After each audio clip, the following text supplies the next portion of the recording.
Good morning, good evening, and good afternoon. I'm Bazak, and this is Star Trek Reliant, the episode where things get really strange because, that's me. And alongside with me is our captain slash scientist slash tardigrade, Duncan.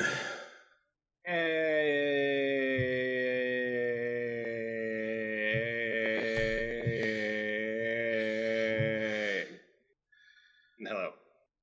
And alongside that, let's go with our security slash engineer, Chirog. Good evening. This is Chorog, engineer, asset relocation specialist, and downright dirty scoundrel. Here to entertain and infuriate you. And our man from the past, Hello. Hi. I'm the person who plays Daniel. I'm still not sure if I'm supposed to use my username or whatever, but I'm that person. Let's go, Kara O'Connor. Let's go with Kara. I wonder, are machines capable of sin? Well, we'll have to find that after we ask Dr. O'Connor. You're not coming through. I can see you light up, but you're not being heard. Can you hear me now? Yes, we can. Alright, I'm eating a Pop-Tart. Hi, I'm the first officer. And also medical thingy practitioner. Chief medical officer, but yeah, I pull double duty. Heh, duty. With all the introductions out of the way, don't forget we have Reliant at starbaseutc.com, an email address, that's right, an email address, Reliant at starbaseutc.com. I think we all stumble over that every now and again, but that is the way to get in contact with us. Send us your thoughts. Or what? I'm sorry if you were looking for DS9, but I'm afraid over here all you're going to get is lower decks. Yes, precisely. And with that, let's jump into it for tonight. After the crew of the Reliant, after getting notice of a ship that has gone missing, the USS Cerberus, have come to this world to find out that things are, well, downright weird. The USS Cerberus has crashed. There are some surviving officers that have been relocated back to the Reliant. That there are people capable of some amazing feats and basically being superheroes. All in the meantime, that something is lurking underneath the ground. So, that's the question. Do we start in the ship or below ground? I will leave that decision up to you. I like below ground.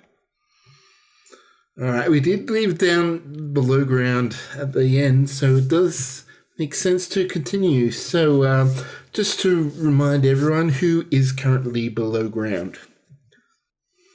I believe it is Eli, John, and I. On a merry adventure.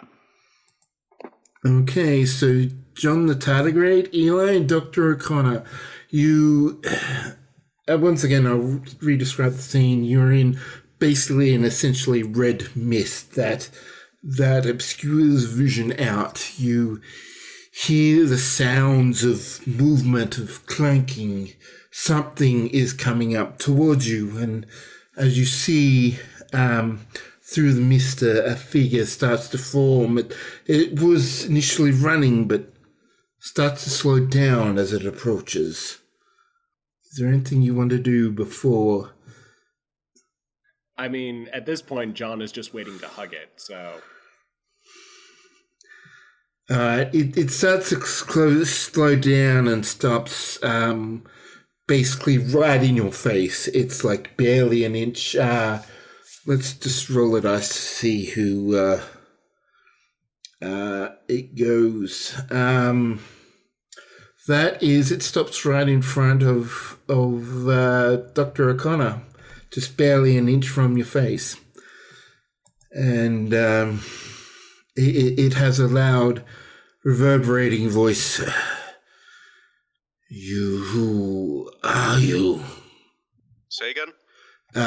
It says who are you in a low, grumbly sort of voice. I'm Dr. Eli O'Connor of the Starship Reliant. You're definitely not of the below. Seem not? What is it that you wish to do here? He sort of snarls and is really sort of like very sort of aggressive in his postures. Make sure nobody gets crushed to death when we move that big thing up there and everything just starts falling.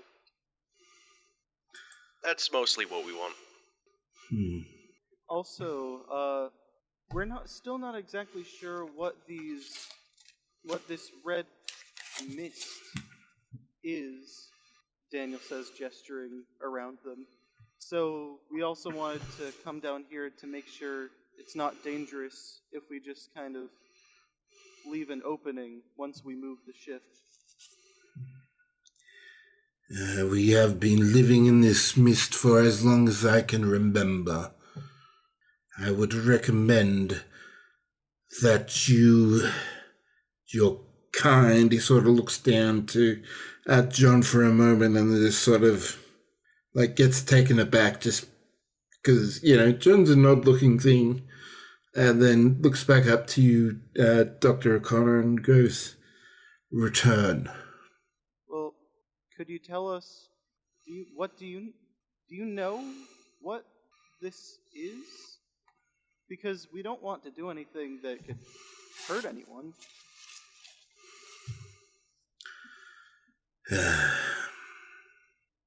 Give me a persuasion check, or in this terms, command presence. Ah, perfect. The lowest possible stats.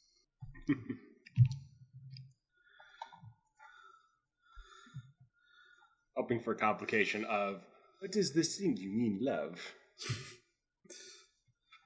Alright, Medjalbot is giving some issues, so in the meantime, John is going to do a little happy dance in your mind. Imagine a little tardigrade doing a happy dance right now. As DB tries again. There we go. Excellent. One success and one complication.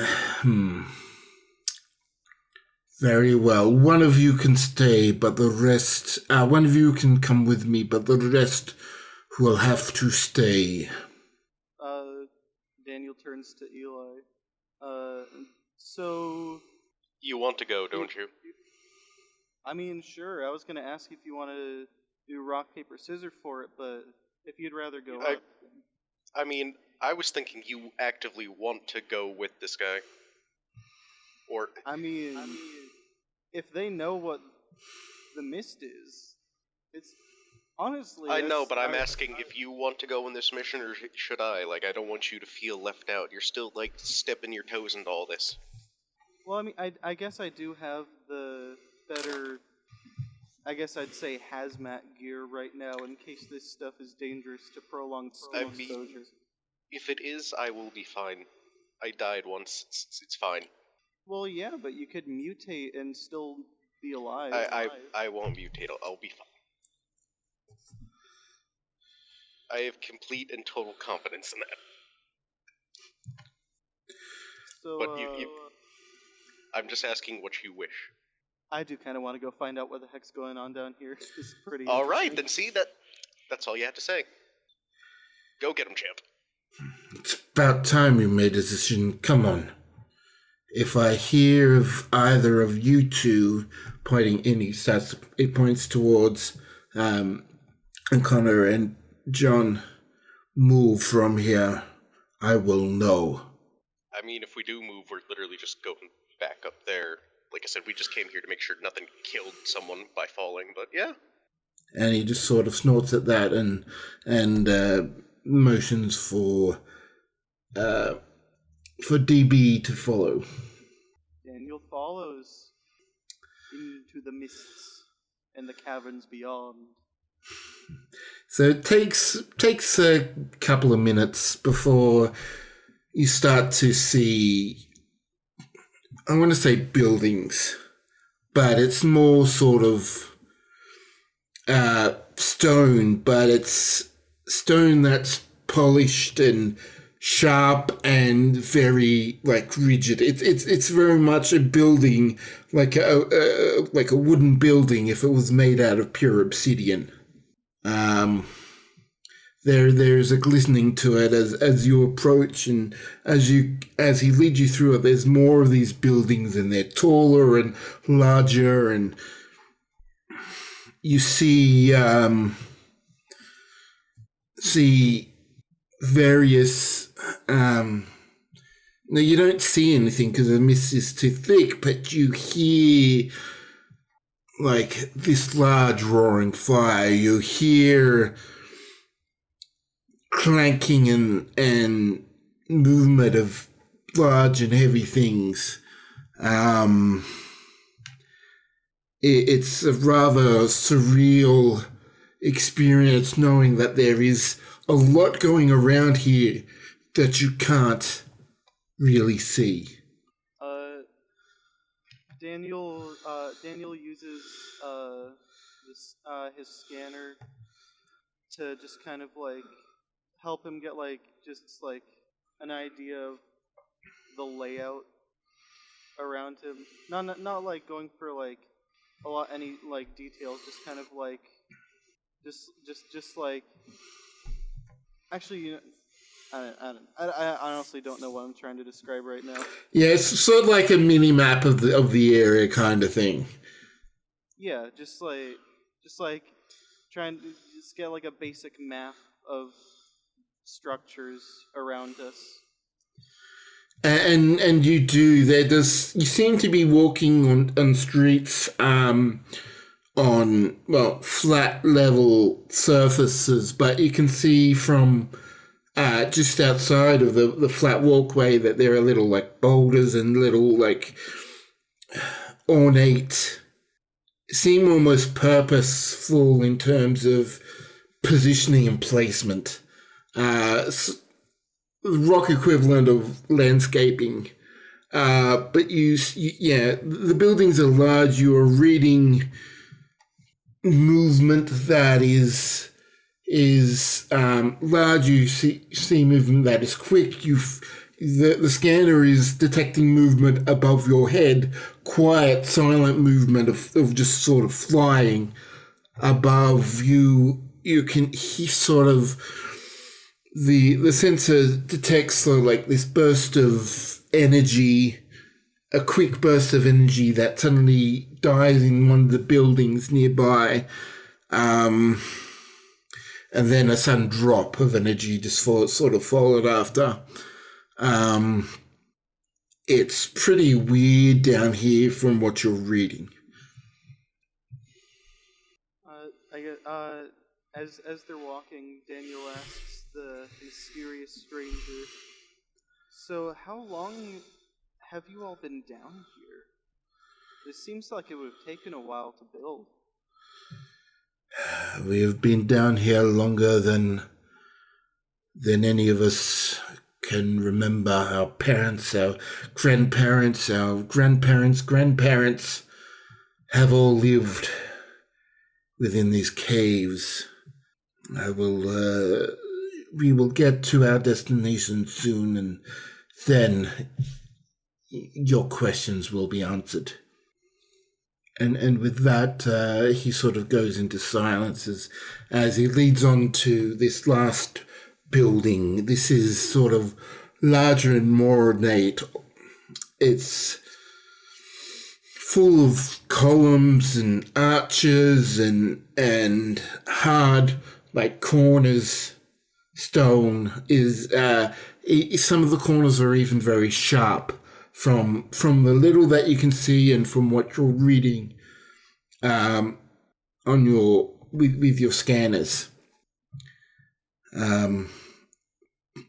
humans would have to be very careful around here not to accidentally cut themselves or just generally injure themselves with this building. But it does seem very important. Up a couple of steps and through into the building, you meet another two of these large creatures. As you spend your time getting close, you can see that this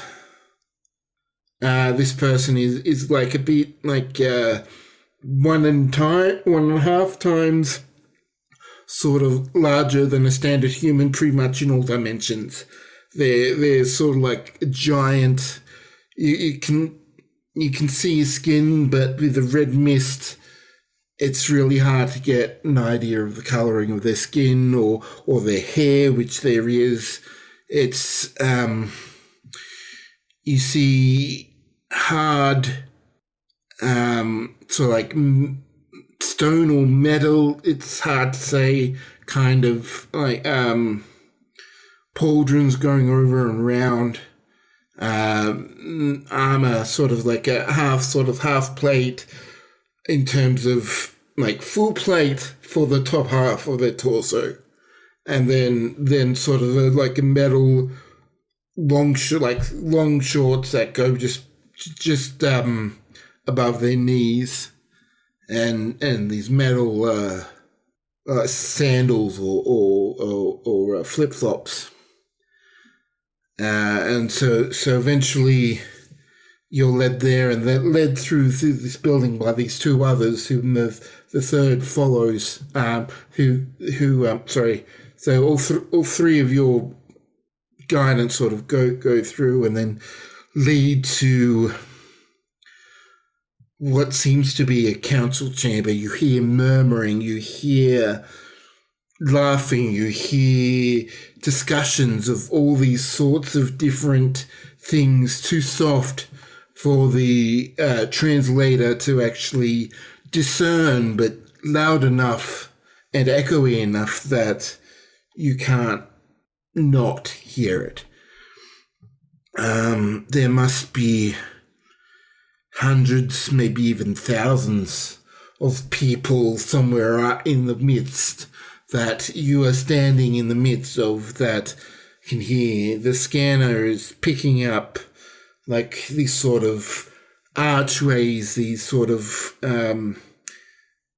little boxes, like sort of theatre boxes, each with their own archway, each with a little like balcony-esque kind of situation. But there is a lot of these numbers out in the mist, and a lot of these have the same kind of figures in them. Welcome. You have entered the council. You come here, and now you come to seek our presence. Explain what it is you want, and maybe we shall answer. I only come down here in search of answers. You see, friends of ours have their vessel has crashed through the roof of your caverns here, and honestly, we just want to know what's going on down here, and if you're willing to tell, what is this red mist? We don't want to hurt anyone when we remove our ship.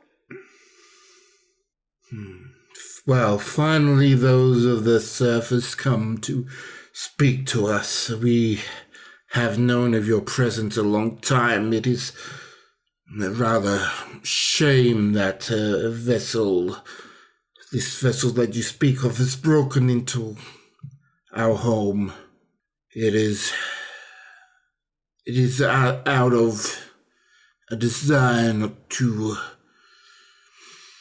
destroy each other that we have not sought to make contact with yourself, but as contact has been made, seems that there is no longer any more choices to make. Our mist is forms in the heart of this planet. We do not understand the processes of it, but we know it grows, improves, provides abilities that those of you above world never know. It is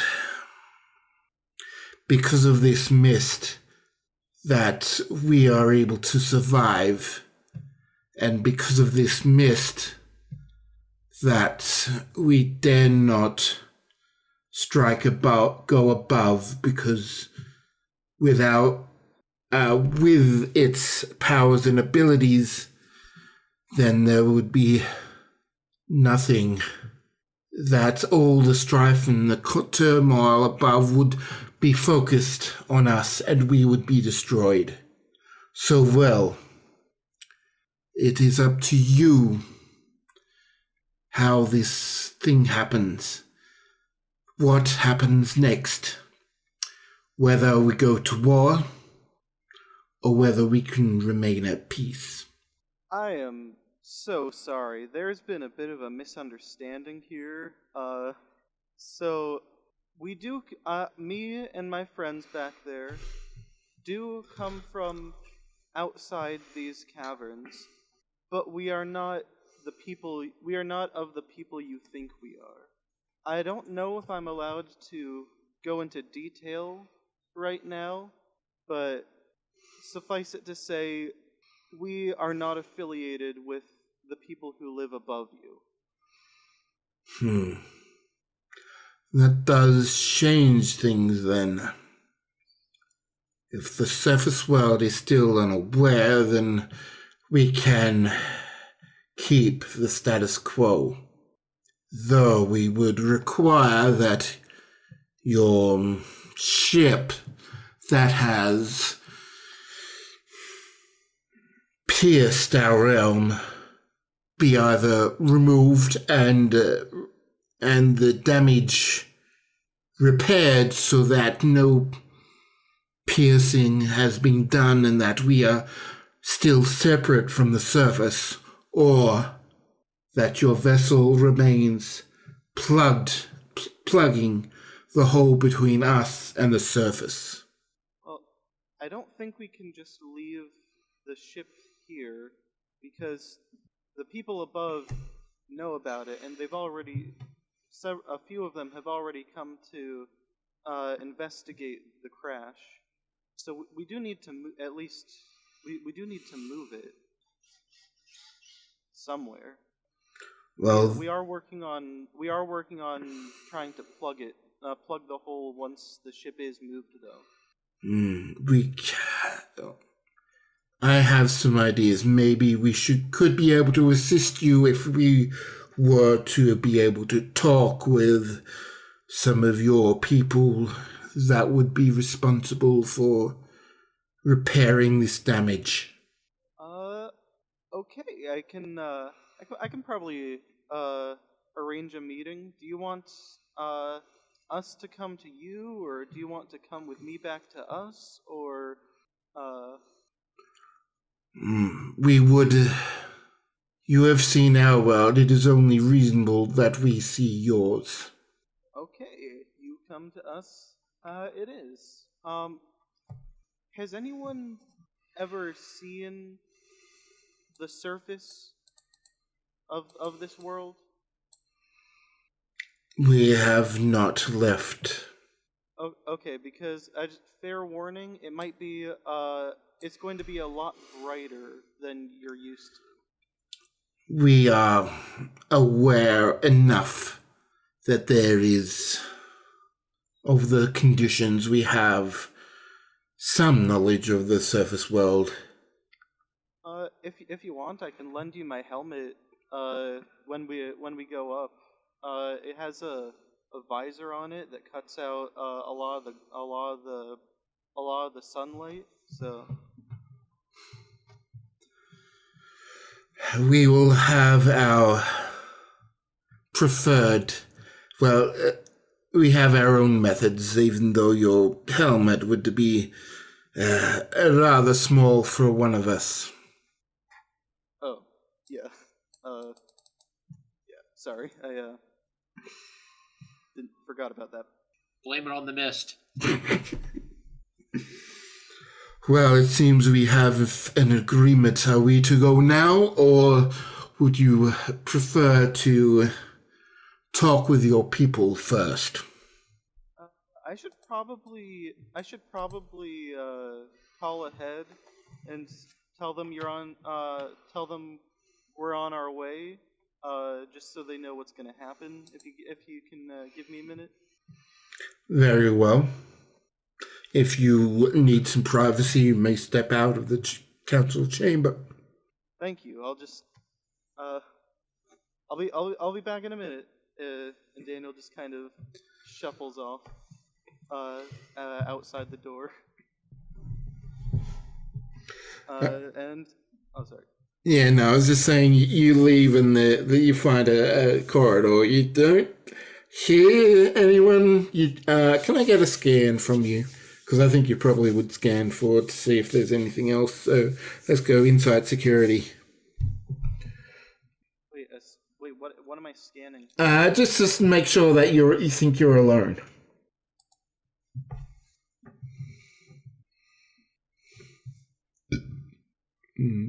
There we go. One success, that is enough. You do believe that you are by yourself. You don't hear anything, you don't see anything, even though the red mist does cause some problems in sight. So you're ready to make contact with whomever. All right. Daniel taps the com badge on the outside of his spacesuit, and tentatively asks, "Hello? Can anyone hear me? I don't think I've ever really done this on my own before." There is a broad range communication to everyone in the away party of what Daniel just said. Kara sighs and taps her badge. Daniel, if you just say someone's name and then start talking, you can talk to one person. Otherwise, you're going to get everybody linked into the system. Rank helps too if you're doing something on the ship, else you might end up with, well, I don't have any specific examples, but Okay, got it. I'll try that again. And Daniel taps the badge off. By the way, I forgot. I forgot. Who's the highest ranked person who came down with us? That would be, yeah. Yeah, that's me. Hello. Alright. Daniel taps the badge and says, "Eli, just real quick, can anyone else hear me right now? Is it just Eli? It's just me. See, Dr. O'Connor would work, just O'Connor, but, it's cool. What's up? Okay, so, they took me to their leader, and they want me to take their leader to our leader, and I guess at the moment that I think that's you. Yeah, that would be me. And they said they would like to come see the surface, so I guess we'll meet you guys back where we left you, and then. Oh yeah, we're still just standing here. John found a nice rock, so we're just kind of hanging around. Is it a magic rock? No, John, I think that's just shale. But it really does let it go. It does float a little bit before crashing to the ground. I'm not sure if that's the gas or the rock itself. No, John, I don't think the the rock is super. I'm a wizard. He starts picking up more rocks. Okay. Yeah, we'll be here. You could hear that too. Just so you know, I know you could hear that. Yeah. Congratulations, John. Can he hear me through your badge? He can hear you. Yes. I can hear time. It's a speaker. Me too, buddy. Okay, so I guess see you in a bit. Gonna bring back their leader, or I think they're their leader. They spoke for everyone, so I'm assuming they're their leader. Alright, yeah, we'll be here, Eli says as he scans the gases with his tricorder and collects a sample while he's down here. Alright, give me, let's go science insight. Yeah, Daniel was actually going to do a scan himself after he hung up, just to see if the air was like breathable down here. Okay, do the same. Yep. Wait, what was it? Science insight? Insight science. Yes. Eli has gotten 2 successes, 6 and a 12. So wait for DB to do his scan before I reveal the results.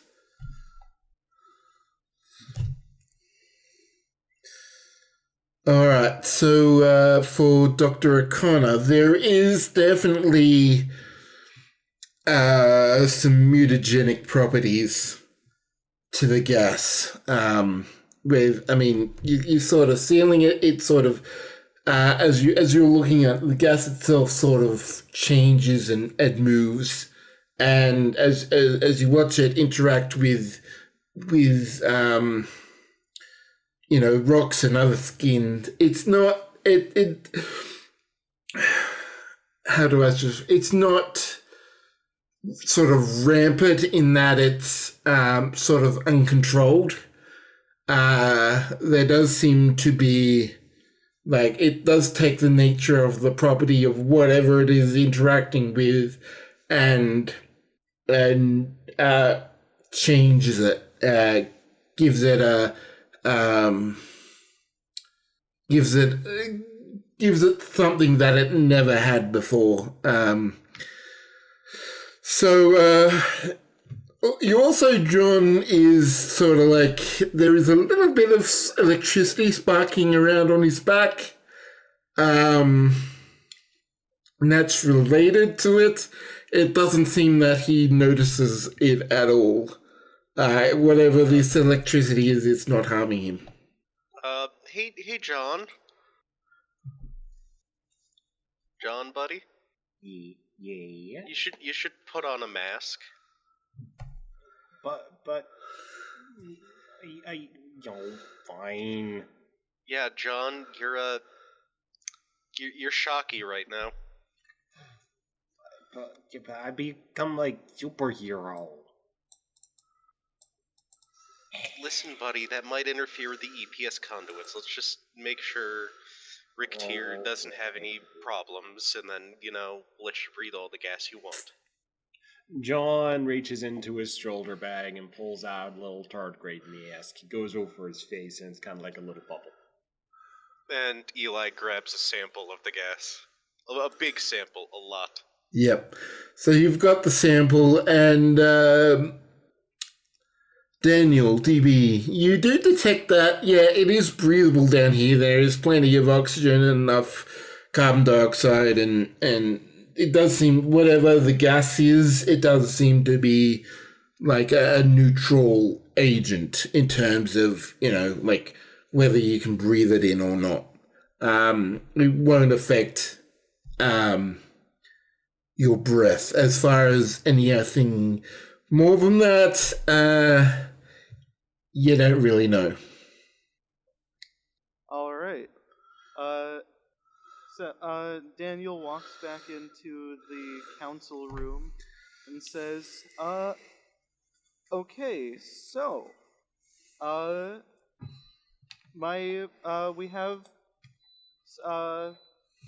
we have some people waiting back, where we came down, and when we get back to where we were discovered, we have someone who can, for lack of a better phrase, pop us back up to the surface from where we came, and we can have a conversation above ground. Very well, I will join you momentarily. And with that, people start to leave. You can hear a lot of shuffling and a lot of footfalls and a lot of sort of whooshes as the fast people move fast, the sort of flyers sort of fly, and like some stomps as the like the heavy, strong people sort of stomp around,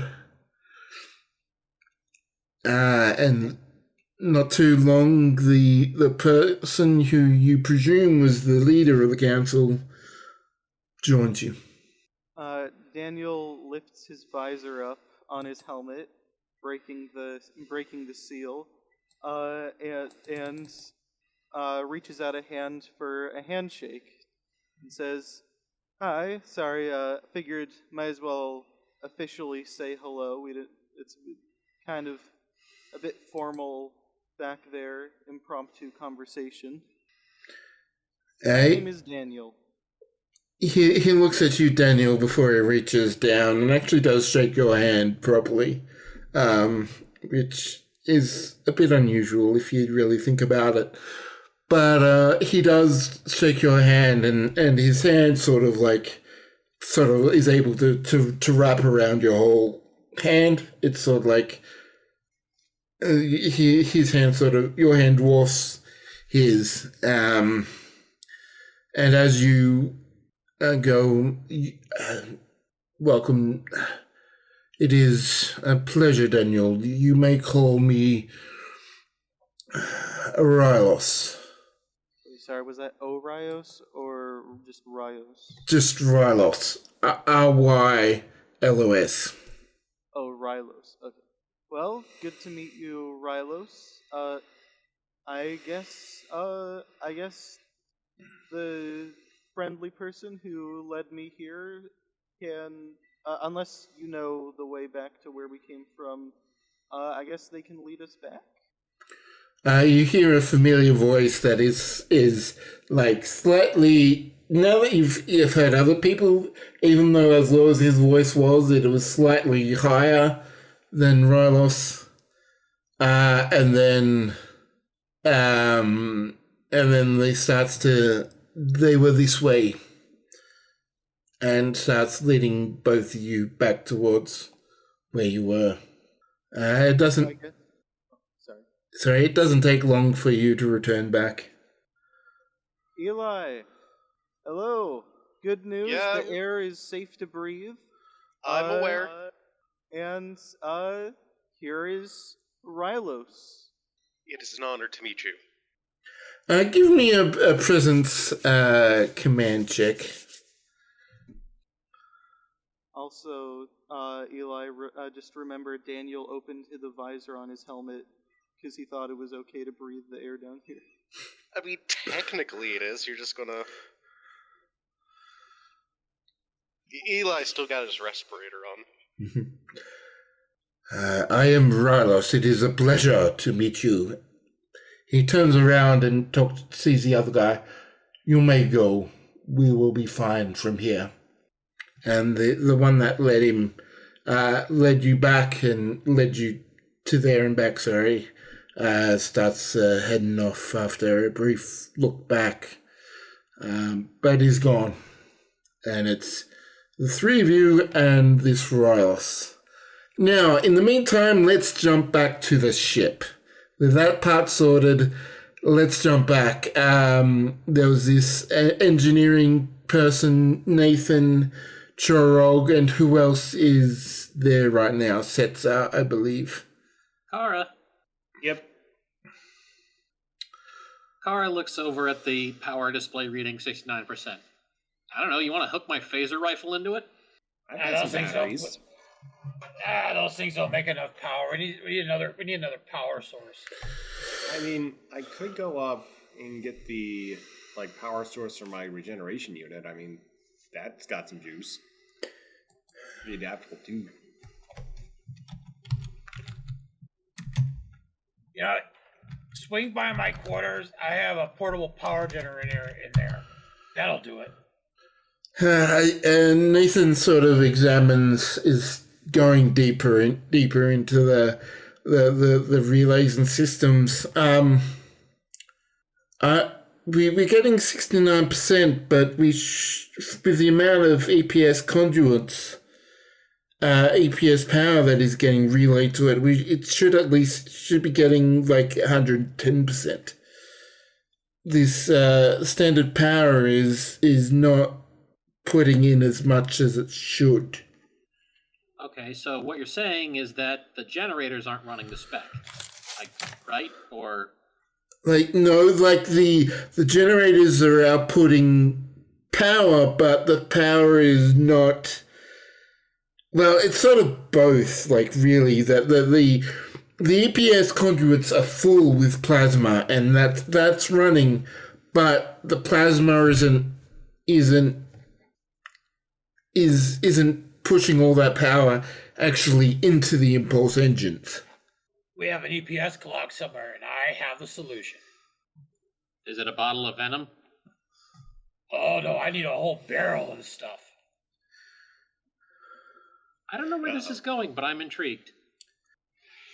Venom is good at one of two things: killing brain cells and clearing out clogged EPS conduits.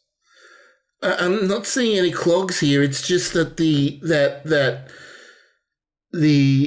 plasma isn't converting into a form isn't powering the impulse drive.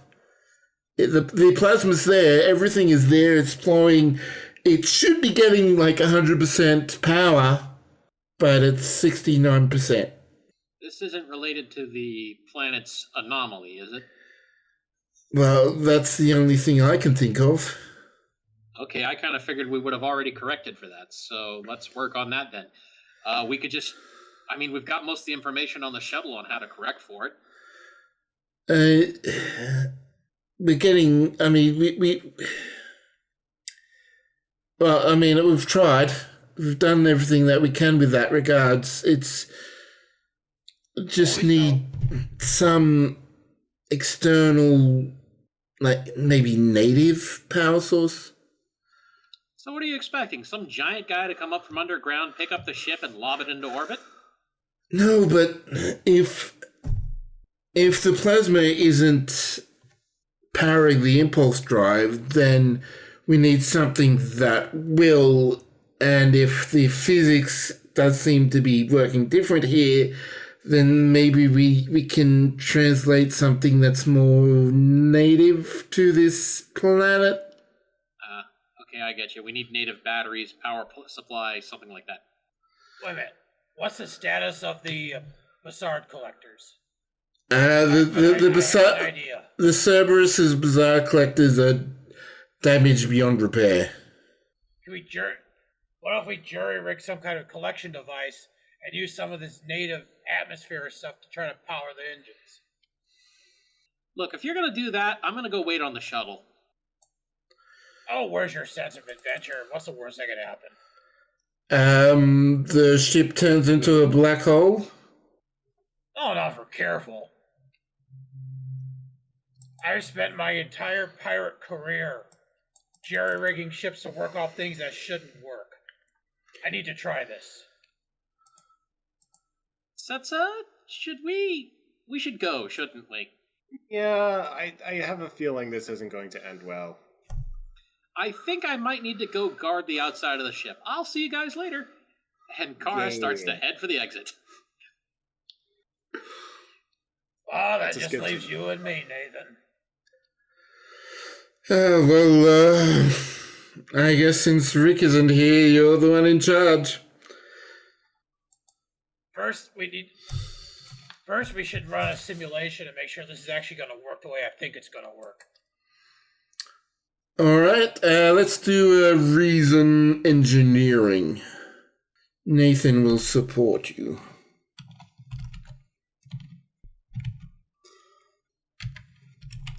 It sounded slightly ominous, like Nathan will support you. Mwah. Just you wait.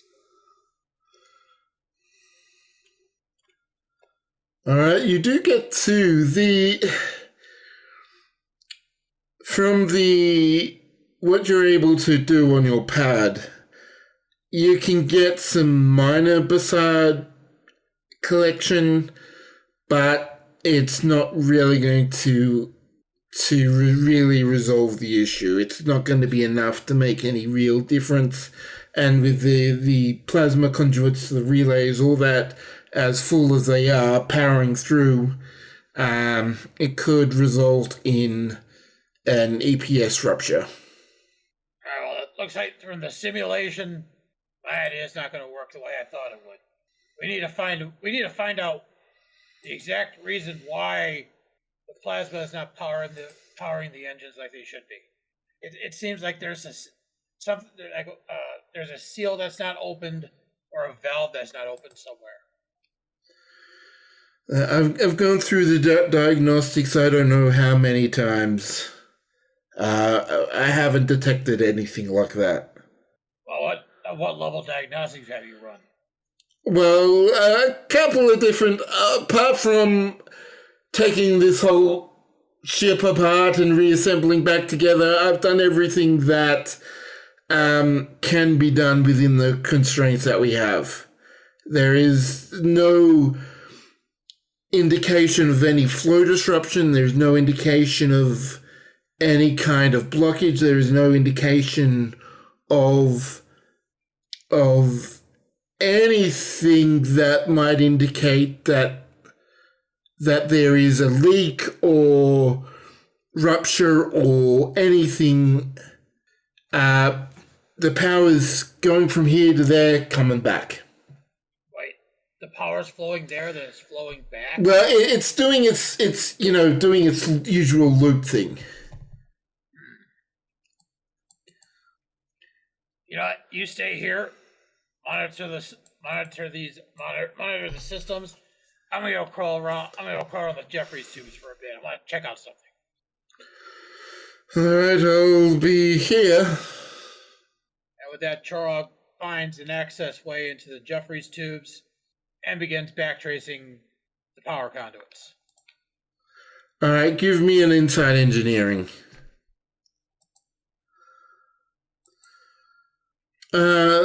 So from what you can tell, everything is running smoothly. The power is any power that is being sucked up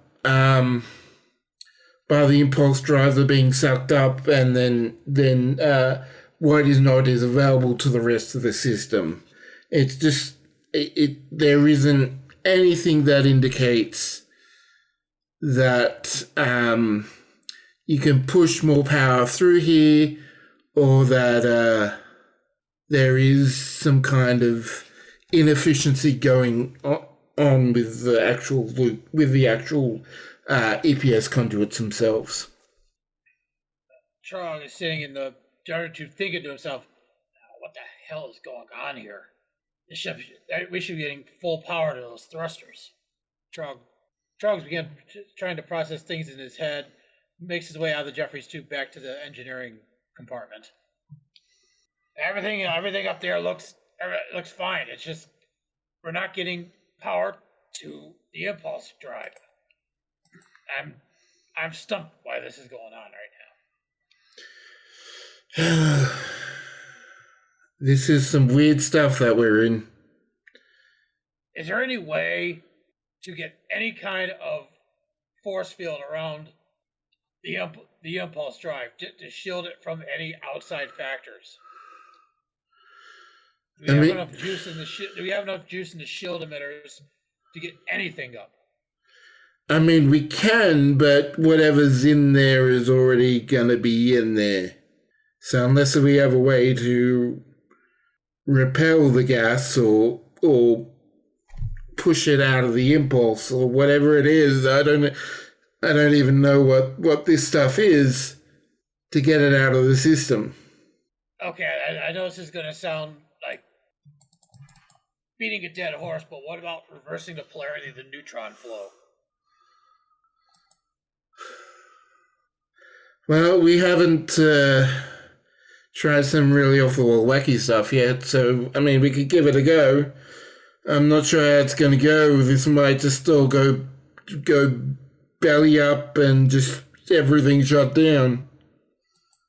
Well, it's worth a shot at this point. Yep. Well, let's give it a try and do a control engineering for me. Okay, as you start to reverse the polarity, the ship shakes and wobbles, even in its like damaged state.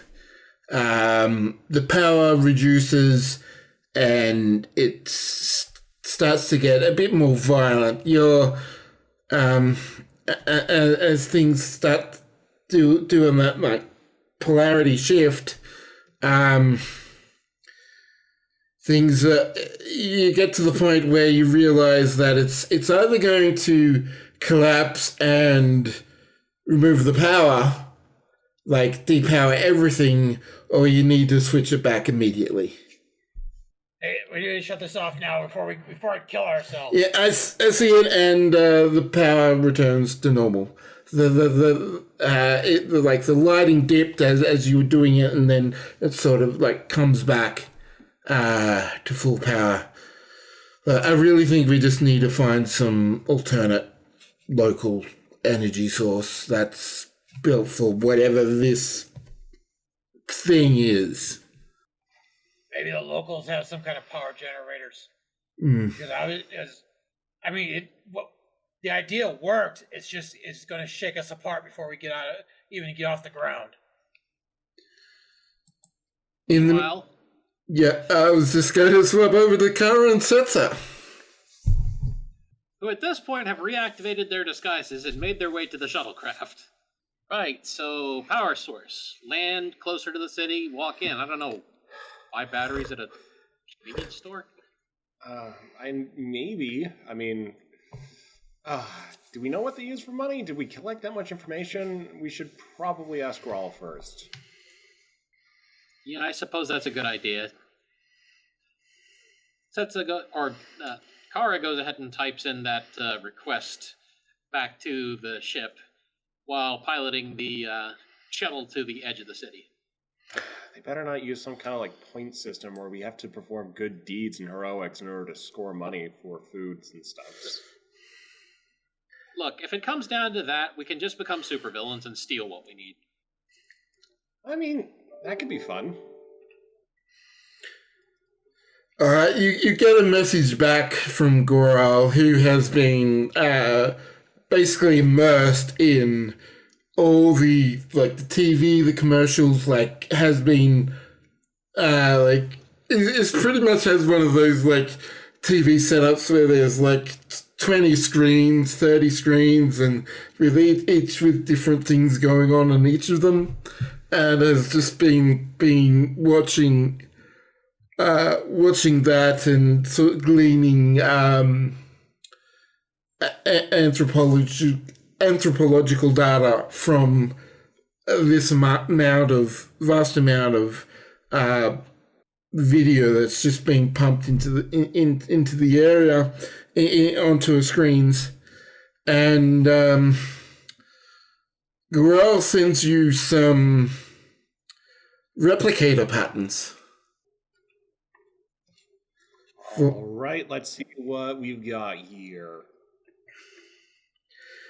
So as you replicate some, there are these little hexagonal discs that are an inch and a half wide, 4 centimeters wide for non-Americans, and there's different color ones. There's bronze, silver, and gold, which sort of denote different denominations. And you have what the locals consider money.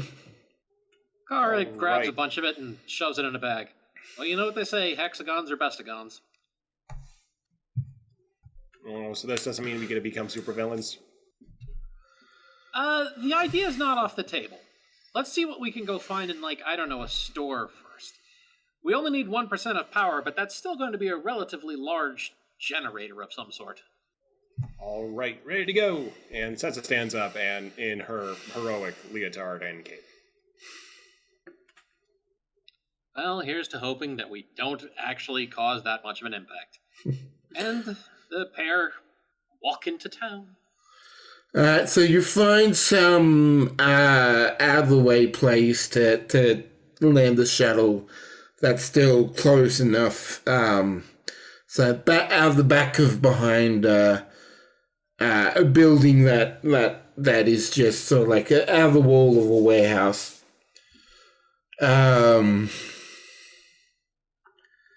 Everybody remember where we parked? It's there.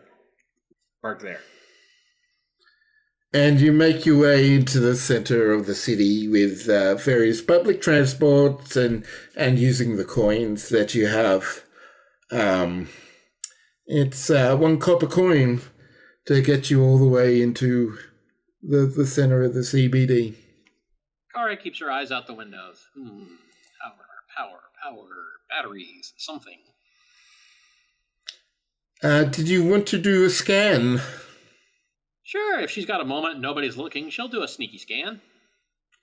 All right, do a scan. Okay, what would you want me to use for that? Let's do science. Let's go reason.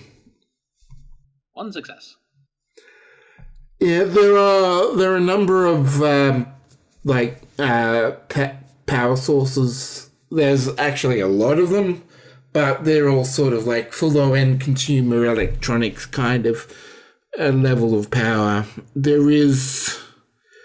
are 2 power sources that you can detect that are functioning at least that will be suitable. One is in a building that you can't quite see ahead, and one is actually in a warehouse at the edge of the city near where you landed.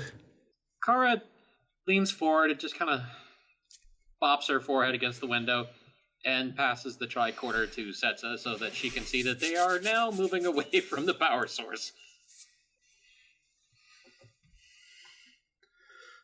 I don't think we're making progress.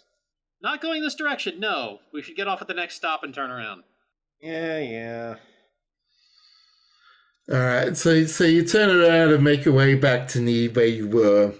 It's just the 2 of you, and you find yourself looking at what appears to be an abandoned warehouse. Kara looks it over and thinks to herself, but I wouldn't give to be a Gem Hadar right now. And, being the sort of person who likes to take the direct approach, she walks up and tries the door handle. You fools. There is a shock as you grab the handles. Electricity purges through your body. Can you give me a fitness security check? 2 successes. You're able to not let go, but you approach it and you just touch the edge of the door before too much of a shock got to you.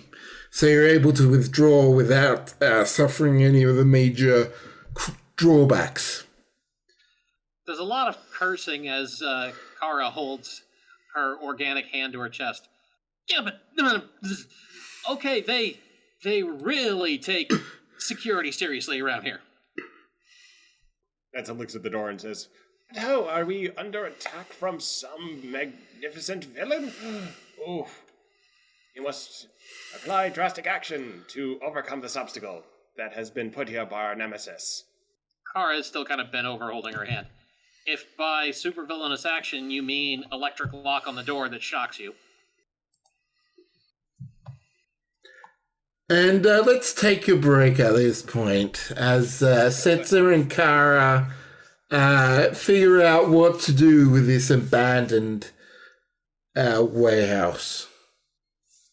All right, and welcome back. We are going to stay with the group in the city who have just arrived at a quote-unquote abandoned warehouse to find the main entry door electrified.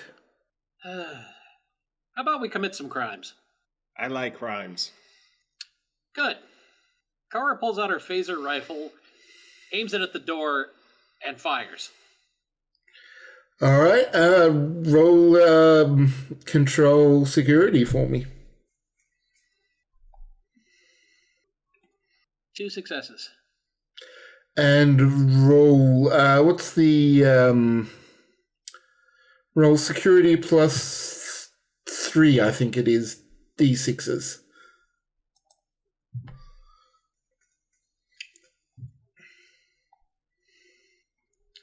Okay, that will be enough. Initially, as you there's an initial resistance to the blast, but that soon gives way, and the door just melts in front of you as the melted metal just sort of starts to drip to the floor. You hear and see this robots like on tracks coming towards the door. I will put a link to it in game time once I get things sorted. Oh dear, Setsa, it looks like someone wants to play with us. Oh no, what can we possibly do? I'm assimilating it. Okay, so I'm just going to go ahead and mention this. The robot that he chose to send after us is Johnny 5. I was just about to describe Johnny's Five from one of my favorite robot movies, Short Circuit, appearing. It's a saint. And it just sort of... Setsa has decided to lunge at it and decide to make friends, forcibly using her board game plans. All right. I guess I count this as... I'll let you decide between control security or control science. Absolutely control science. And let's see. Yeah, focus is also going to apply here because board. So science, control. 3 successes. All right. So as it comes into the robot starts to speak, saying, "Please do not come."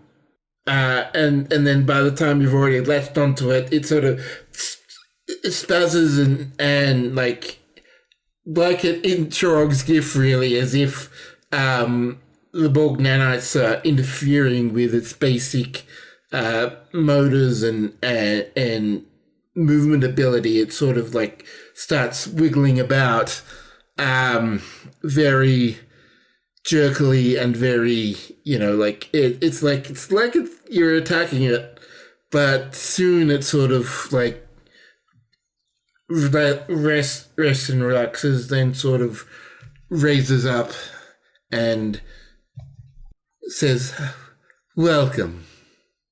How may I be of assistance?" There's a power cell here, and we want it, and we're going to take it. Where's it? Please follow me. I love it when a plan comes together. Kara steps over the still glowing melted door and follows the robot. So the robot opens a door with its grasping manipulators, basically hands, and just pulls the door open. It's a bit too violent. It's a bit not violent, but it's a bit jerky, and it's sort of and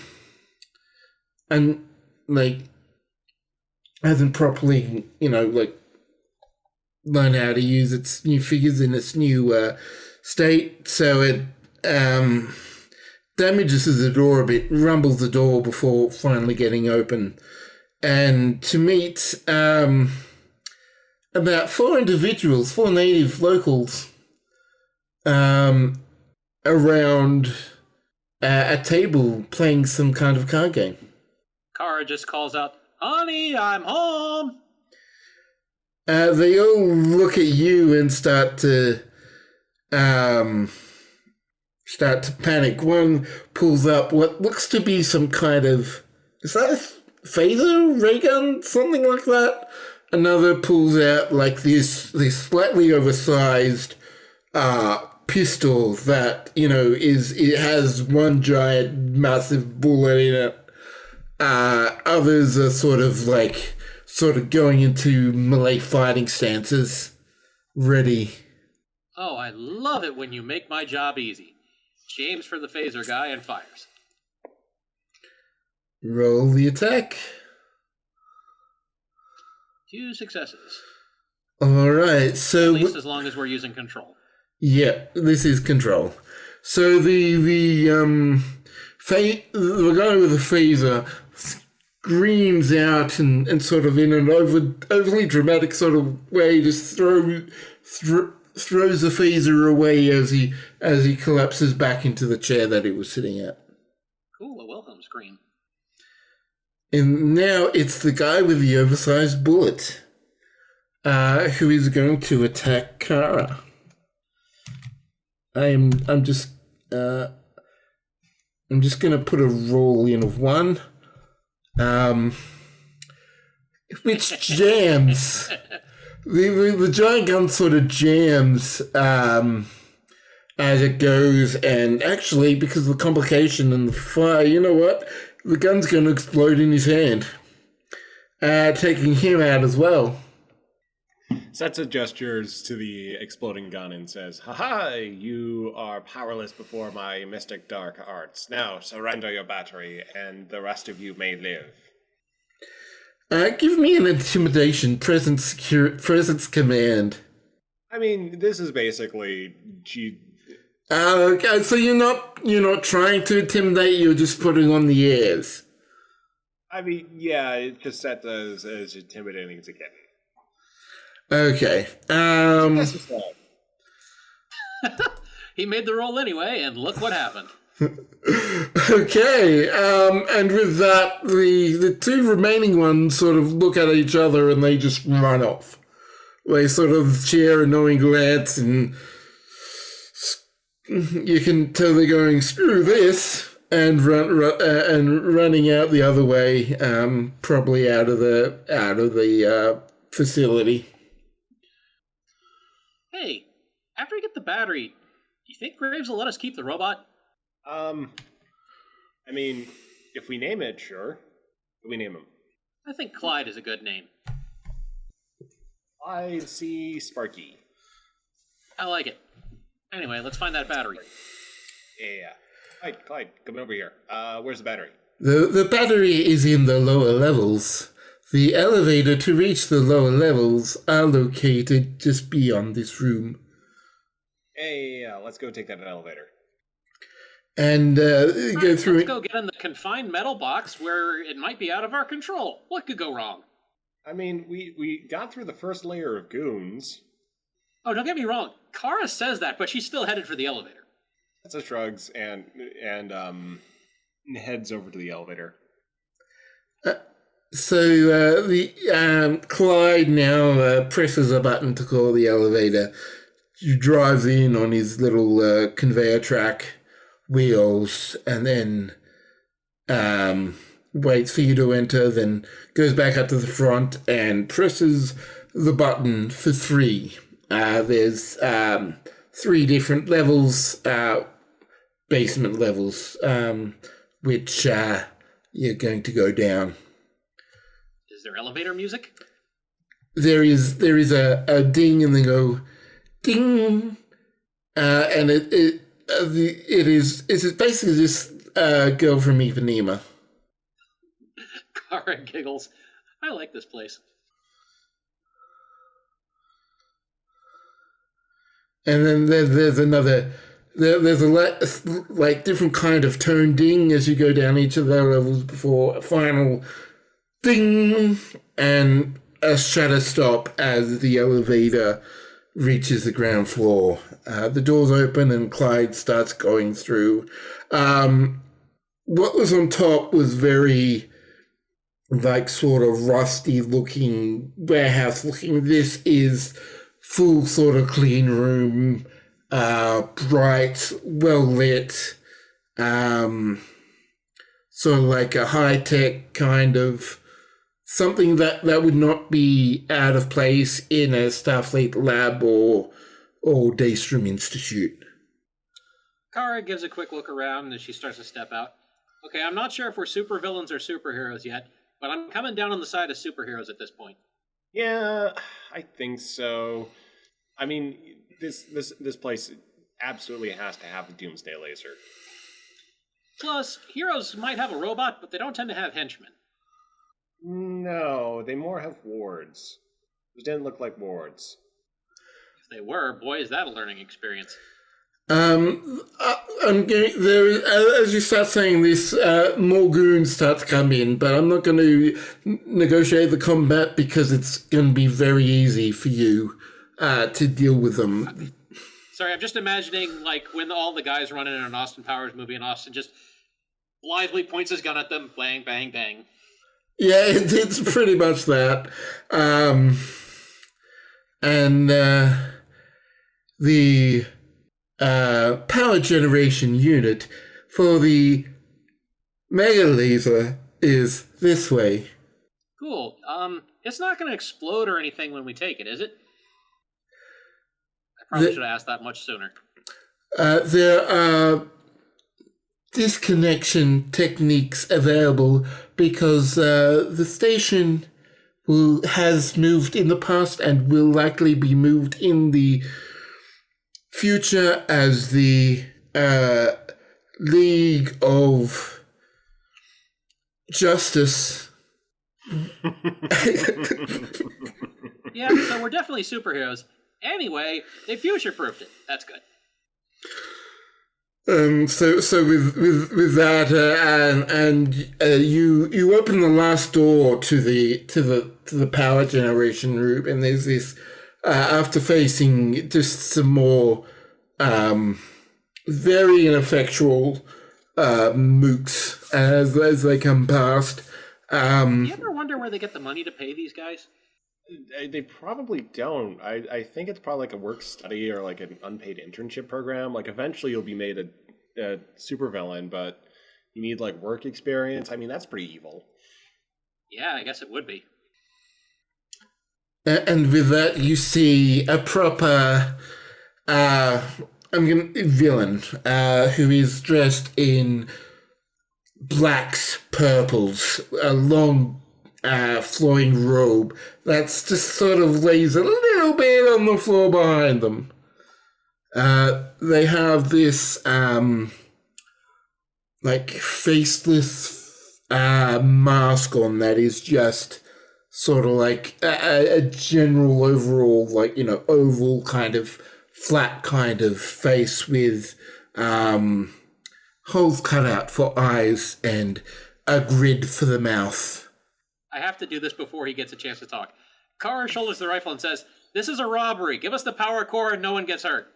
Well, nobody else. You may have found my minions not up to the challenge, but you'll find that I am no minion. I am Thorn.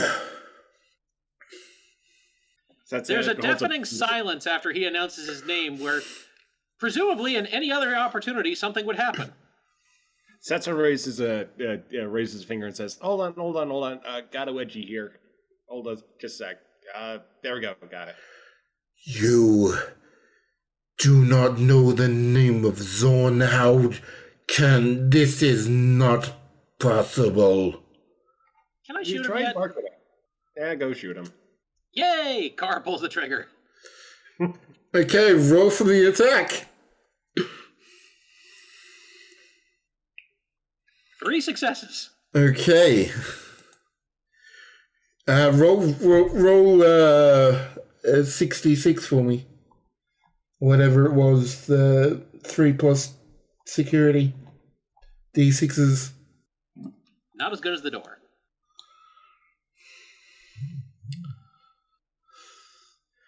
the cape sort of hides the form of the guy a little bit. You do see that he slightly robotic movements in one of his arms as he reaches down, pulls out this this really oversized sword from somewhere behind his back. You have no idea how that was there, but how he could grab such a sword from behind him. But it is a very it is about his size as he starts to well, it's my turn, and he goes to attack. Get him, Clyde. My immediate thought, don't send the robot. The robot's a minion. It'll die. Tried it. There we go. And with that, it comes down hard on you with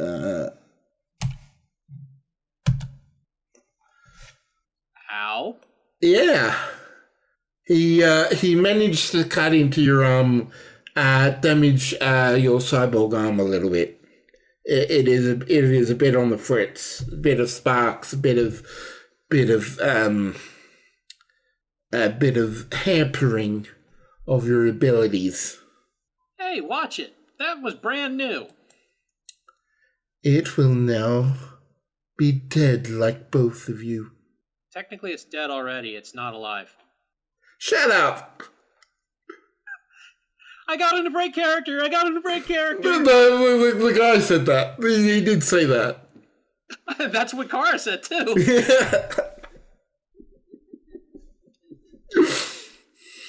Setsa calls out and just says, see, we can play this game, but we just want the power core. I mean, we've got money. The power core is required for my plans. I will not give it up. Are they good plans? Depends on your definition of good. They're evil plans. I mean, how many times have you tried this evil plan? This is the first time that I've tried this one. Okay, but how many times before this one? Look, I'm not going to give it up, okay? You're going to have to... I am going to defeat you, and that is what is going to happen, alright? Alright, but, I mean, we could give you, tips on, how to do evil through, marketing, or, zoning. I mean, if those guys really are on some sort of work credit program, you definitely have an edge in capitalism. Have you ever considered running a business? Can you give me a presence command check? Yeah, this isn't going to work, but it's going to be funny. Work. Magella's having a meltdown, pardon me. Yeah. I'm just going to roll 2d20 in, random.org. Give me a second. Can ambient absorption of business knowledge from being around checkers give it some help? Oh boy. I mean, yeah, Kara and Okay. Setsa haven't. My rolls were 14 and 17, so no successes. Okay. I would have granted focus if but on this case since it's definitely not focused, then no. And Setsa try. Setsa can try. Success. Oh yeah, I see Magell works for you. Yeah. I like how even your worst roll there was better than one of my best ones. Business is such an apt way to describe villainy. As you can see, I'm already in the business. I mean, you're having to use what is it, a death laser or doom laser?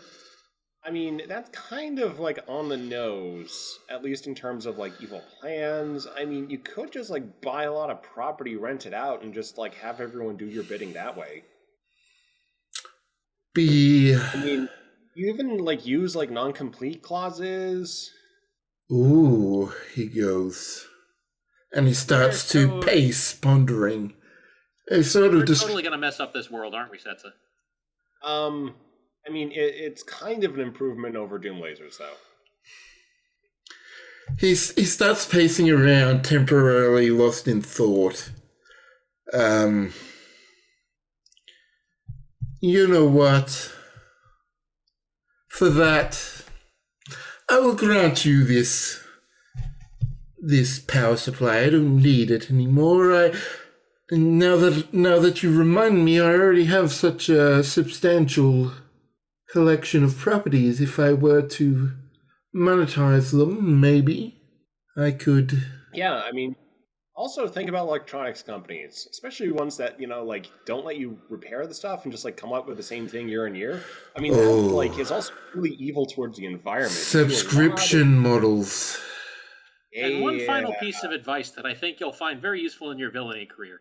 If you're ever going to kill, she shoots her phaser at someone, do it in the middle of a sentence so they can't respond.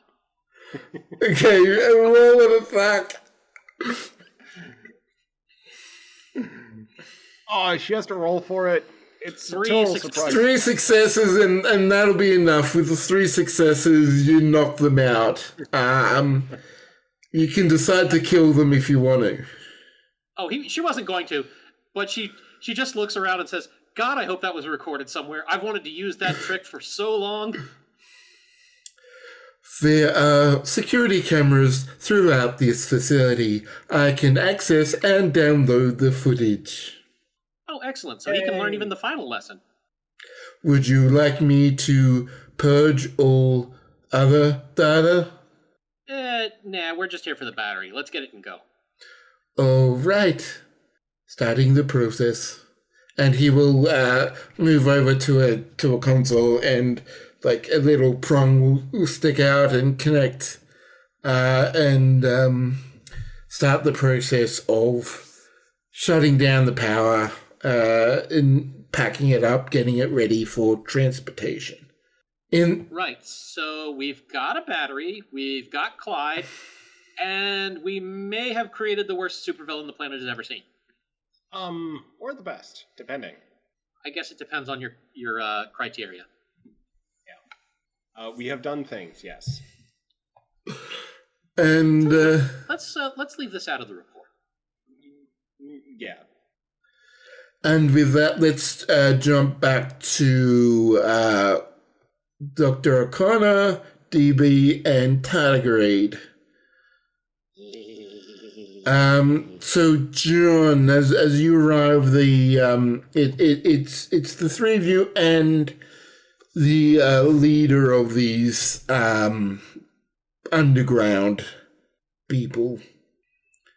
I take it you're spore jumping back? Yeah, he's just gonna spore jump the folks back once everyone's ready and assembled. All right. Give me a control con. Let's see. Mr. Tardigrade, where are your sheep? Okie dokie. 3 successes. The trip back is drastically different to the trip away. You feel the energy swirling, you get glimpses of things that haven't happened or will happen or maybe happened in another world sort of around you as you do so. It's sort of like this weird, get a glimpse of this in-room table with a document written on it, Star Trek Reliant. But you only just see glimpses of all these things before where do you end up? I mean, isn't he just jumping the group back to the surface? Okay, so you end up back to the surface, just outside of the USS Cerberus. Maybe a little into the woods, just in case showing the mole people starship is a bad idea. Very well. Tardigrade does know where there's. It's a light forest. It's not a heavy, thick wooded forest. It's just trees sort of staggered around in a loose grouping. And that's where you and everyone that John transported. Okay. Yeah, so we're in the woods, a little bit away from people, so I'm gonna go get people, make sure it's okay, and you can talk? We could just talk, John. It's fine. Okay. Your people have had some of the mist as well. Yeah, but only a little bit. He burps. Then how are you able to transport people this way? That is unlike anything I've ever... Well, actually, correct me, there is someone I do know who can teleport, but never have they been able to take another person with them, let alone those strange sights. It's just how he is. Yeah, this is just a little bit. Imagine what I can do if I had a lot. He could do that without the stuff too. Don't let him fool you. Okay. Well, perhaps things are rather different than I thought they were here on the surface. Again, we're kind of not from here. Well, yes, you have said that. So you are from up further, or? A lot further, like a lot further. He says, looking up. Well, like, Cloud. sorry, go. The clouds. There is, and you see him like look at these at normal clouds. Even the normal clouds have this the red, like very light pinkish tinge to them. Yes, that kingdom in the clouds. It does make. Sure, let's go with that. By the way, Eli isn't using the disguise. He's just full on in his uniform. I did say that like a while ago. He wasn't using it. Yeah, and it doesn't seem to really have mattered. All right, I'm just making sure that you weren't under the assumption that I was going with like a blue or green person the entire time. So, this is the service, and you were from the clouds. Can you Kinda, yeah. Can you take me up there? Sort of looks up. Might be a little heavy. No, I think. Hold on, let me. Yeah, let me just talk to my captain. He says, tapping his comm edge. Graves. Graves here. We're just about ready to start pulling up bits of the ship. If everything's all right down there. Yeah, they're mostly fine. They're great. We got a guy here. All right. He What wants kind to of a see. guy? He wants to see the sky. The sky. Yeah. I don't know how to. He thinks we're from the clouds. John told him we're from the clouds. This is pre-warp, isn't it? Yeah. I mean, we could do something on the holodeck. Just give us a minute, but yeah, let's. I mean, what do you need this guy for? He lives in the caves.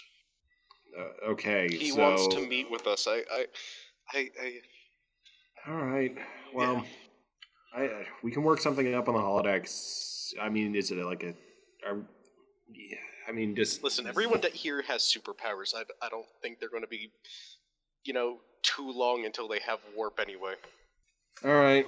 Well, try the holodeck. If things go sideways, we'll kirk it. You realize he could hear you too, by the way. He's like right next to me. I mean, that's not a great thing to be doing. I was just gonna, I was just gonna be like, yeah, just like show him a window. Okay, yeah, we'll show him a window on the holodeck. Okay, yeah. Beam us up. This holodeck that you speak really? of. John butts in and says, "It's a really good window. It's like a deck, like decking, like on a porch, and then it's hollow. It's shiny. Well, Really good viewing. We've already violated the Prime Directive enough. Let's just, yeah. I mean, we're totally not going to be reporting this. Yeah, we found the Cerberus, no problem. Bye. Someone left some comic books there. We didn't do this. Bye. well, very well. I will see what this window has to show. All right. Well, yeah, we're about to get beamed up in a second, so brace yourself. It's kind of disorienting. Waiting for the beam up. Any second now. Can they do that through the And, mist? I mean, yes. We beamed down here. No, didn't we? Took a shuttle. Took a shuttle. Where to God we beamed down? In the meantime, though, that they have done teleporter testing, they've beamed down this the testing probe that has Beamed up all the Cerberus people. they've been beamed up like these testing probes that have biological elements and metals and stuff, and use the known probe as a basis, and essentially, yeah, they're able to beam everyone up, and in a moment after you sort of drag things on that little bit longer, everyone sort of starts to fade into the blue, and the usual sound effect comes up, and you find yourself in a active holodeck with a giant window that looks out. What can be seen outside of the window? It's a city in the sky with lots of shiny bits, and it's like nestled in clouds. They're styled like the planet. There's this light ringing as steps are taken slowly. That the ground itself is hollow, and so it reverberates lightly. It's a hollow deck. Eli face palms his eyes. It would have just been so much easier to show him space, he mutters.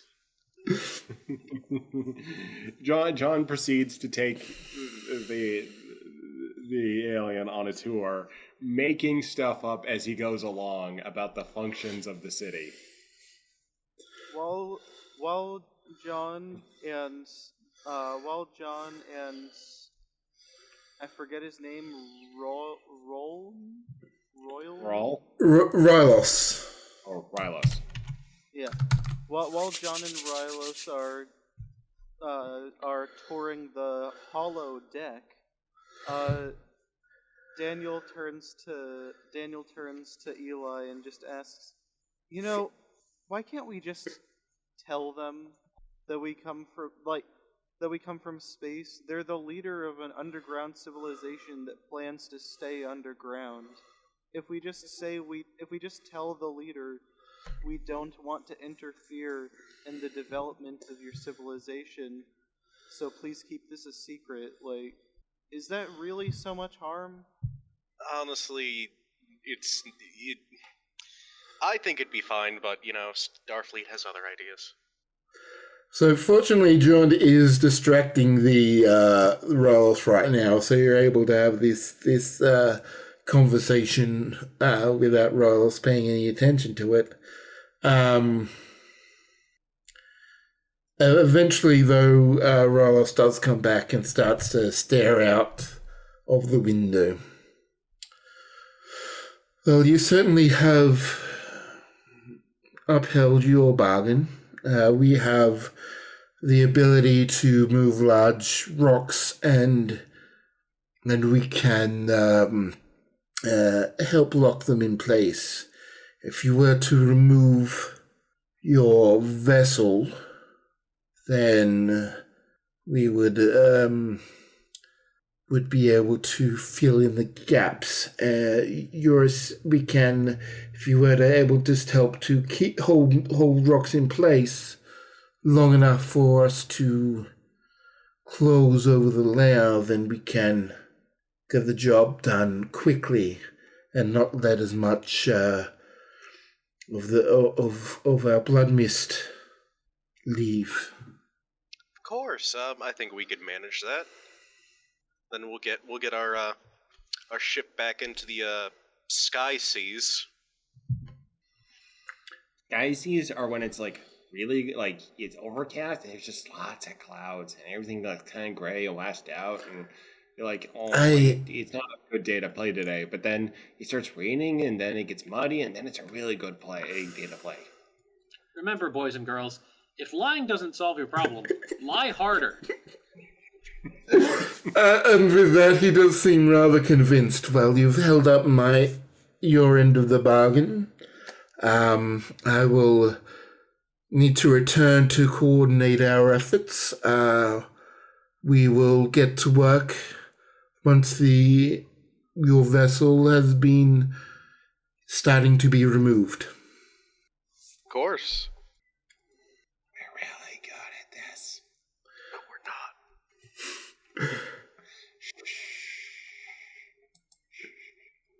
And do you want him beamed down or tardigrade jumped down? Let's just beam him back down. Beam him down. John's gonna go play in the holodeck. All right, he's beamed back down to the undercover and starts arranging things. In the meantime, Churog, while that was going on, what have you been doing? Because it's been a while since we were last with you. Well, Chorog is waiting for them to come back with whatever native power source they managed to find. Chorog has busied himself exploring the habitable parts of the wrecked ship, conducting salvage operations as only he can. All right, you have collected some rather sizable. You actually found a little bit of gold press latinum that someone lost, or was one of the people that were killed.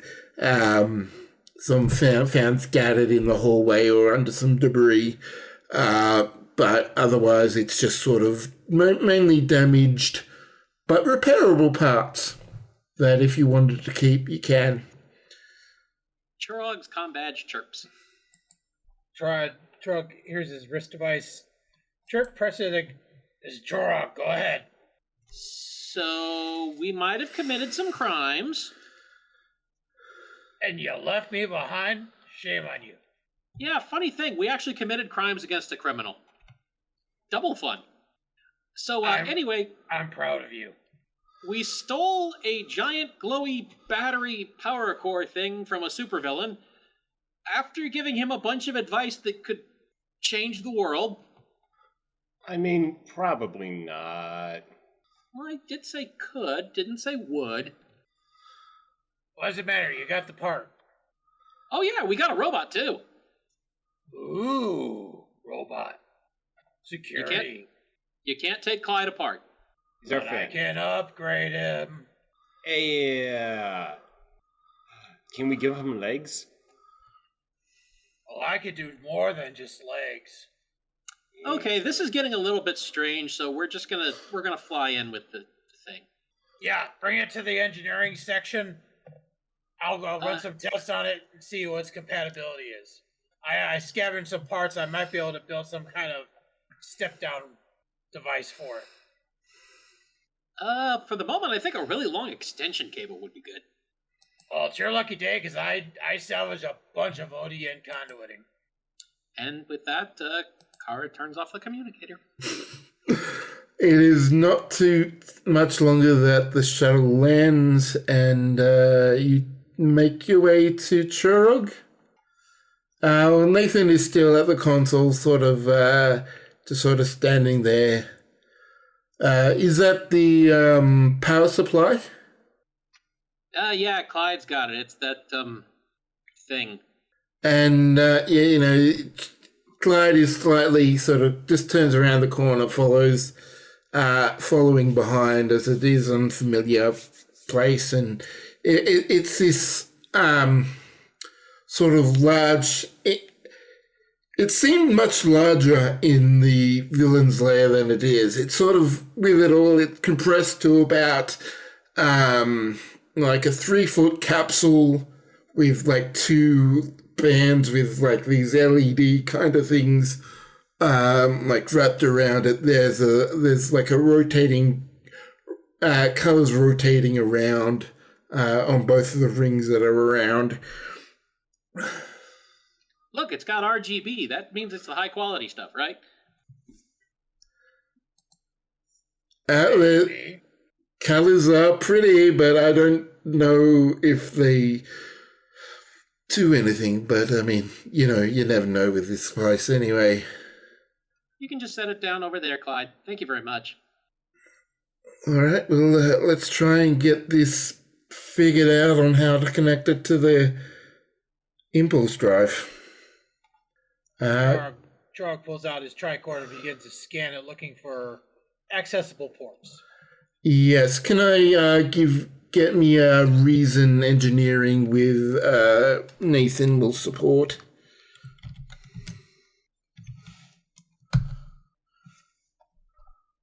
Oops. Turns out it's got a USB-C connector. Actually, it does turn out that way. Okay, yeah. So Choro got 2 successes and Nathan got a crit. Only the first roll is I'm only taking the first roll because that only should have been 1 dice. But yeah, there is a console that there is a reading port, and between the 2 of them, they figure out what needs to happen to translate it to the input power for the impulse drive. Now I just need to make the machine. So can I get control engineering using all the salvage and your jerry rigging skills? So this will be with a focus, I believe. Oh, okay. How do you do the focus again? What's your engineering? Engineering 4, and I have improvised construction as a focus. Yeah, so that just means that 4 is now 2 successes. And anything 4 or lower is great news. Which and 1 success from Nathan. So with the both of you working together, you're able to firmly connect the impulse drive to this unusual, it's like this pulsing sort of energy that now expanded out. You can sort of see into this. It's very similar to the warp core, but different. Like it's like a purple warp core pretty much. Now do be careful. This power is certified evil. All right, Nathan. Let's bring this thing online. We're going to bring it up in 10% increments. I want to make sure the connection is stable and that the intermix is stable. All right. It starts slowly once again. Starts interfacing with the impulse drive, interfacing with the ship's power system. Slowly you bring it up. Stable, calm, slow. The power to the impulse drive engine is rising 20, 30, 40%, 50%, 100%. It is rock solid. You have full control of the impulse drive of the USS Cerberus. Okay, power looks nominal. Everything's reading green across the board. I think we're ready to try this. Kara taps the comm badge. Hey, Eli. We got engines. Have we figured out the whole thing? I can't hear you, Eli. You don't say. We have figured out the whole thing. There we go. I don't know why that wasn't come through before. Oh, okay. Well, we're good. Just tell us when you want us to move this thing. Whenever you're good, we might need to get a shuttle down there to tractor beam some rocks in place so they can keep them there. Well, I'm kind of inside the Cerberus, so you guys can use my shuttle if you want. I mean, can't believe I just said that. We're I'm already back up on Reliant, kinda. You know what? I'm not even gonna ask. We showed a caveman a cloud program. I mean, when I say caveman, I mean he lives in caves, not like a caveman. Look, wait till you hear about what we did later. But either way, I guess Setsa and I will go handle the shuttle thing. Trog and Nathan have the ship. We'll make it work. Who's Nathan? What? Kara looks over at Nathan, whose face falls quite a bit. Yeah, it just... You really need to look over the crew manifest a bit more. You know how many names there are on that? You're really dropping morale here. Don't worry, Nathan. I'll put some good word for you to get a promotion. It might help if you use his rank and last name. I'm not on a first name basis with everyone on the ship. Kara rolls her eyes. Ensign Nathan Cartwright, there. Alright. You could just say Ensign Cartwright. Okay, see, I know that. You know how many but then Nathans what are about on the Ensign ship? Cartwright? 3. There's 3. Yeah, okay, fine. Look, we're going to the shuttle. And she heads out. I'll man the tractor beam, Nathan says as he just keep things running, and you can start when we're up in the air. Alright, I'll wait till Kara is in position, and then we'll move this bucket. Slide cut to the shuttle. All right, I can fly this thing. Setsa, you grab the controls for the tractor beam. All right. Yeah, I trained on this. It's control security, so yeah. I can't fly the ship and do this, so if you'd rather fly the ship, then I could do that. No, I think tractor beam will be just fine. Just ease it in, give it a little tug. I think that's good. 2 successes. Alrighty, there. Kara, can I give you do a control con check for me? 3 successes. Alrighty, so with that, the shuttlecraft arcs in a smooth fashion and grabs one boulder, shifts it, gets a tractor beam, gets a lock on another, ready to be engaged as soon as that one long. You see in the air as you shift the thing, this sort of the rock melts, and as it melts, it sort of flattens out this little bit. What was an individual rock has now been fused in with the other parts of the surface. Another rock, and other rocks appear from below, and they follow a similar pattern as the Cerberus starts to lift in the air, out and up, away from the planet. The remains of the scar of where the Cerberus crash start to heal and repair itself, start to cover itself over.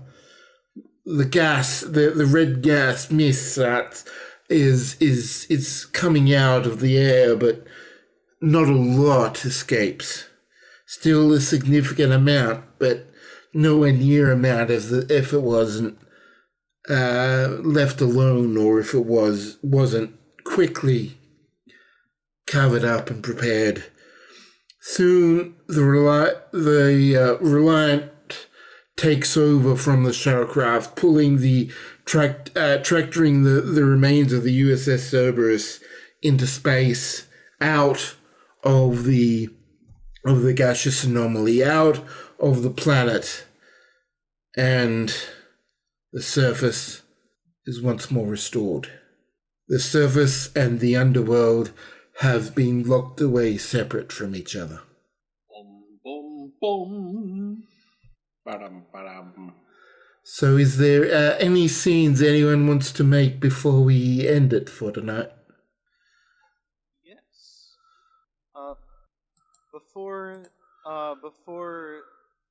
Daniel and Eli leave the holodeck, still with the holodeck program running, Daniel turns back to Eli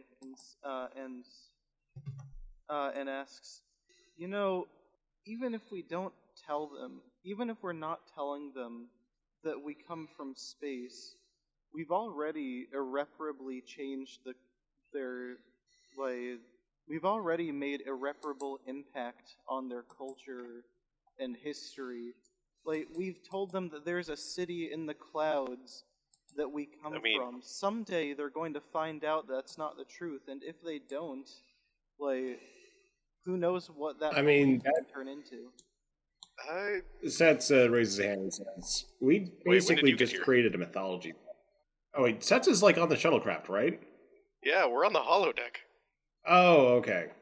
Sorry, I thought everyone was just like coming back from that. Never mind. No, crap, where were we? Oh yeah.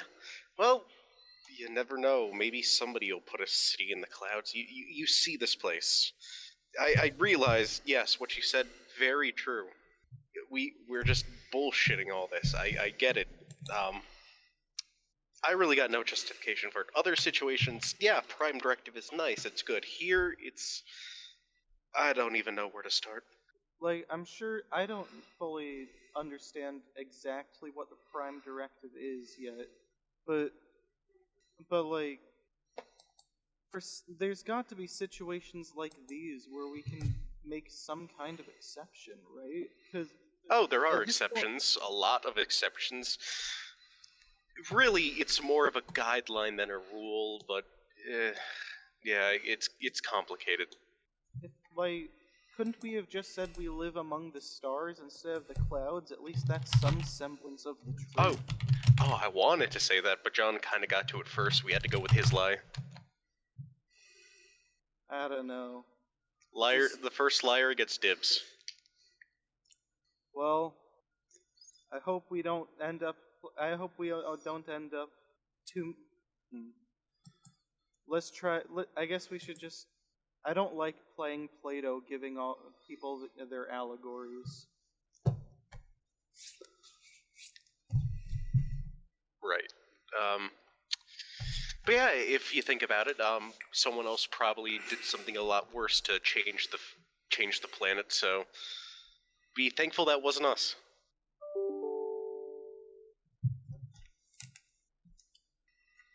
All right. So as you're done there, you leave, and Daniel, as you leave, you pass by the two checkers talking to each other.